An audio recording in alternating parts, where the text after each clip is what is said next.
పరబ్రహ్మము అతి సూక్ష్మము అంటే పరమాణు స్వరూపము. మామూలు కంటికి కనపడదు. అలాగే ఈ శరీరం కూడా స్థూల శరీరము, సూక్ష్మ శరీరము అని రెండుగా ఉంటాయి. జాగ్రత్తావస్థలో స్థూల శరీరము, స్వప్నావస్థలో సూక్ష్మ శరీరము ప్రవహిస్తుంటాయి. ఈ సూక్ష్మ శరీరము నుండి వాసనలను పూర్తిగా నాశనం చేస్తే అదే పరమాత్మ అవుతుంది. దీనిని అనుభవించవలసినదే గాని కనపడదు. ఈ రెండిటిలోనూ పరబ్రహ్మ స్వరూపము నిక్షిప్తమై ఉంది. దూరము, దగ్గర అనేవి అక్కడకు ఇక్కడకు మధ్య దూరమును సూచిస్తుంది. అప్పుడు ఇప్పుడు అనేది కాలము సూచిస్తుంది. పరబ్రహ్మకు కాలము దూరము లేవు.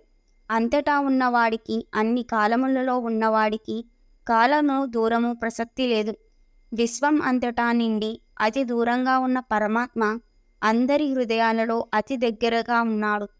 పరమాత్మ ఒక్కడే, నిత్యుడు, ఎల్లప్పుడూ ఉండేవాడు. ఆయనను విభజించడానికి వీలు లేదు. కానీ ఆత్మస్వరూపుడుగా అన్ని జీవరాశులలో ఉన్నాడు. పరమాత్మ స్వరూపము పూర్ణమే. జీవరాశులలో ఉన్న ఆత్మ పూర్ణమే. ఎందుకంటే పూర్ణములో నుండి మరొక పూర్ణము వచ్చింది. మరలా ఈ పూర్ణము ఆ పూర్ణములో కలిసిపోతుంది.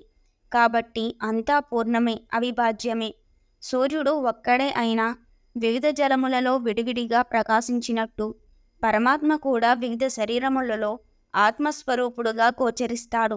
కాబట్టి అవిభక్తుడుగాను విభక్తుడుగాను మనకు గోచరిస్తాడు పరమాత్మ. త్రిమూర్తుల గురించి ఒక నిజం ఏమిటంటే, సృష్టించేటప్పుడు బ్రహ్మ, పోషించేటప్పుడు విష్ణువు, లయం చేసేటప్పుడు శివుడు. కానీ మనం అజ్ఞానంతో వారిని వేరువేరుగా అనుకుంటూ ఉంటాము. ఈ ప్రకృతి త్రిగుణాత్మకం. ఈ మూడు గుణములలో ఉన్న హెచ్చుతగ్గుల వలన మనకు అంతా మాయగా కనిపిస్తుంది. దానినే తమస్సు అంటారు. ఈ మాయకు అవతల ఉండేవాడు అనగా పరమైనవాడు పరమాత్మ.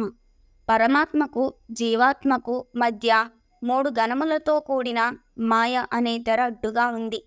ఈ మాయను దాటి మాయకు అవతల ఉన్న పరమాత్మను దర్శించాలి. అదే సాధకుడి లక్ష్యం.